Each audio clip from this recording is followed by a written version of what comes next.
Hi everyone. Today I want to walk you through a simple way to use ChatGPT to create canned feedback prompts for assignments in Canvas. Now, before we jump in, I want to be clear. This is not about using ChatGPT to grade. I still read every student's work, and this tool is just one way to streamline feedback, especially for assignments that aren't worth a lot of points, but are there to help students build up to a final project. I never input student work into ChatGPT.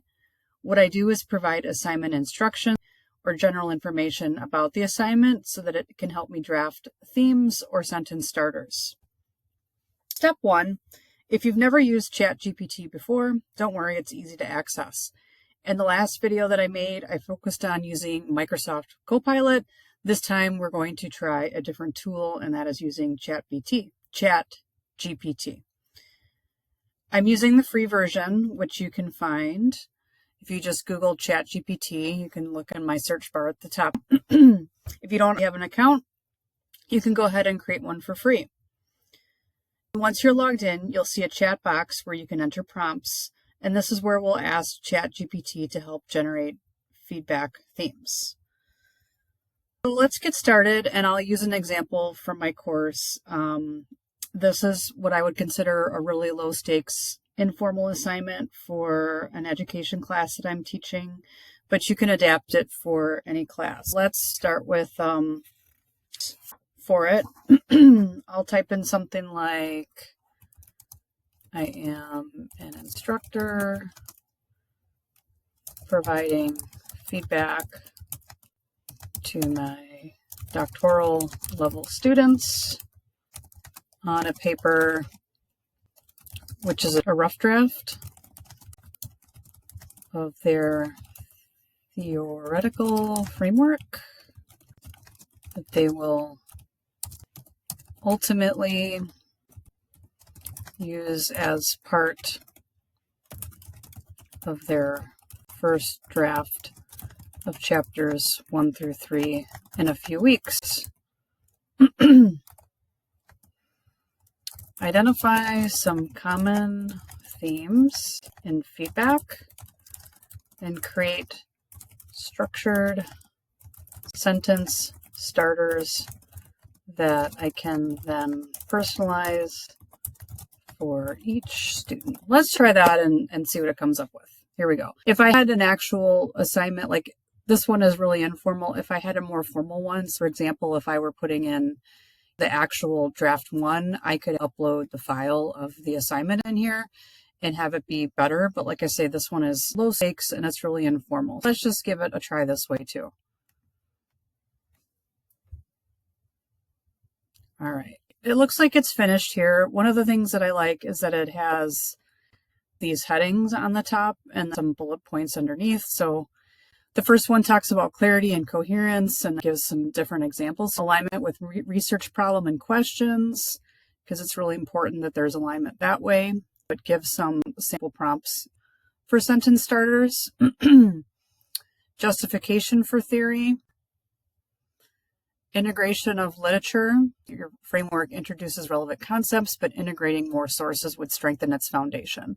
I'll just say I've already started reading some of the student samples, and this bullet point right here is something that I think I would include already just in my mind and thinking about feedback for students is they really have to strengthen their citations and the sources that they're using. I would probably start with that, and then if there were concepts or thoughts that I know about, I would want to include those here, but otherwise just directing them to keep examining studies and keep prior to draft 1 that they want to continue doing more reading and research so that they have a stronger literature review or a stronger, I would say, integration of sources within their theoretical framework. Okay, here are the different headings. Off the top of my head, I think they're fairly decent. Of course, there might be something more nuanced as I'm going through and reading the students' writing. But so then it asks, are there any additional themes or refinements based on what you're noticing in student drafts?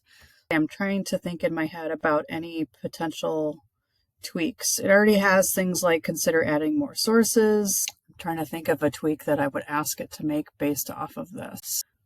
So once I look at this and if I'm happy with the feedback and the themes from the sentence starters, what I would do is I would copy. Sometimes it gives you the option to download something. It might give you it wants you to do the paid version, so it might give you a little free trial for a couple hours. But if not, this is kind of an example of what I would do. I would come on the top here.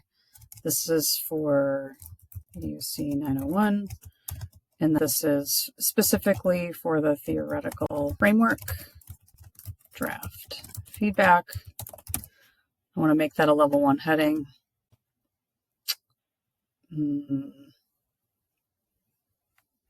I'll do that later. I guess it's not popping up like it typically does for me here. I think that's pretty good. What I would do is, as I'm going through and reading these, I could just quickly, as I'm reading through the student work, I can copy and paste something that I feel fits best with that, and then I can also elaborate on it because it's got these obviously things that you would want to elaborate and go with further. But I like having them as a separate document like this, and then being able to input that into SpeedGrader. I will also say that this is the first time that I've actually tried this. Typically what I've done in the past is I go into SpeedGrader in Canvas and I will just write customized, personalized feedback for every single student. This is the first time I've actually tried putting something in ChatGPT to look at the canned comments, but it's really important that when you're giving students feedback that it doesn't feel robotic. As I'm looking through this and diving a little bit more into this, I would make sure that it's still personalized for the students and that, again, you're using the comments as a base, but that you're adding a personalized touch. If a student is struggling with integrating sources, I might start with the canned comment and then add a specific example from their paper or suggested an additional resource that they can use. I don't know if you know this, there's a new tool even within the SpeedGrader feature where you can do a quick voiceover or a video message instead of just giving the student the narrated feedback, that you could do a video if you wanted to. So that's how you can use ChatGPT to create some comments as feedback, and this can help you with prompts because I know that as instructors, there's times when we might struggle with how to get something started or how to phrase something and make sure that we're being positive with students. This can be a good tool for us to use to streamline the process and get past those moments when we're struggling with feedback. It doesn't replace grading. It's not replacing student interaction or anything like that.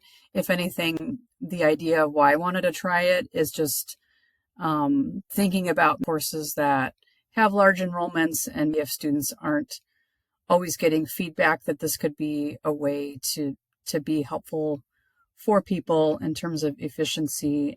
I encourage you to try it out, see how it works for your course, and adjust it as needed. And of course, if you have any questions, feel free to reach out. Thank you for watching.